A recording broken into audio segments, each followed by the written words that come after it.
بالعقل كده ده اسمه كلام. سايبه نفسك كده شعرك بيقع وتساقط وكمان خفيف ومش كثيف؟ ازاي سايبه نفسك كل ده؟ وازاي مش تعرفين انت عندك المشكله دي بقالك فتره؟ تتبع معايا واحده واحده ان الفيديو ده معمول مخصوص ليكي انت. تمام اوكي. فيديو هيكون مدته طويله شويه بس هقول لك الحل ايه. تمام. ولو في حد بيتفرج عنده نفس المشكله دي يتابع. وقتك مشغول اقلب الفيديو عشان الفيديو هيبقى طويل شويه عشان بشرح المشكله دي ايه حلولها. تمام. انا عندي علاجات الشعر بتنقسم قسمين: قسم الانبات والتطويل وقسم الكثافه. ده قسم وده قسم. اذا كان بقى وصفه او منتجات، مفيش حاجه اسمها منتج بيدي تطويل وكثافه. الكثافه حاجه ان انا اكثف واتقل الشعر حاجه، والانبات والطول حاجه. ركز معايا. طيب لو انا عايز اعمل انبات وتطويل هركز على وصفه واحده. زيت الانبات والتطويل هيبقى زيت الروزماري، الارجان، الخروع، زيت الجرجير.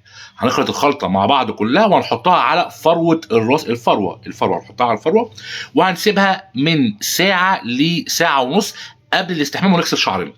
تمام. ده هنحطه فين؟ على الفروه اللي هي الجلد مش الشعر. الزيت ده اتحط على الجلد قبل الاستحمام. قبل ايه الاستحمام؟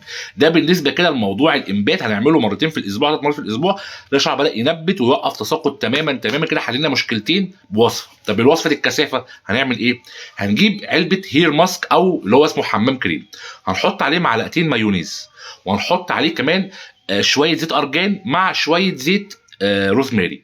تمام. هنعمل خلطه كده حلوه حمام كريم. ويا سلام لو عندك معلقه زبده شيا او معلقه زبده كاكاو حطيها برده. تمام. لو انت عندك ما عندكش خلاص هتعمل الخلطه دي وهتحطها ماسك على شعرك.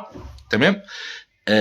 نص ساعه ولا ساعه. الشعر بقى ذات نفسه نص ساعه ولا ساعه. وتخش تغسل شعرك بميه فتره مش بميه سخنه. انا عايز ميه تبقى فتره قريبه للسقعه، مش عايز ميه سخنه.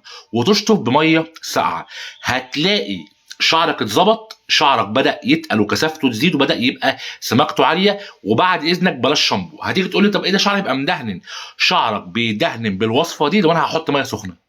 طب هستحمى ميه ساقعه او ميه ساقعه شويه، هتلاقي الشعر اتظبط وتسرح حلو جدا وبقيتي خارجه من الحمام فيش هيشان. هتخلص الوصفه دي على طول تجيبي السيرم وتسرحي شعرك. هتعملي ده كل ده يتعمل كله في وقت الحموم. في وقت الحموم بس. بقيه الايام عادي ما تعملش الكلام ده كله. عادي ممكن بس تحط سيرم في الايام العاديه لو انت عايز تحط سيرم. انما دي الروتين اللي انت تمشي عليه هتلاقيه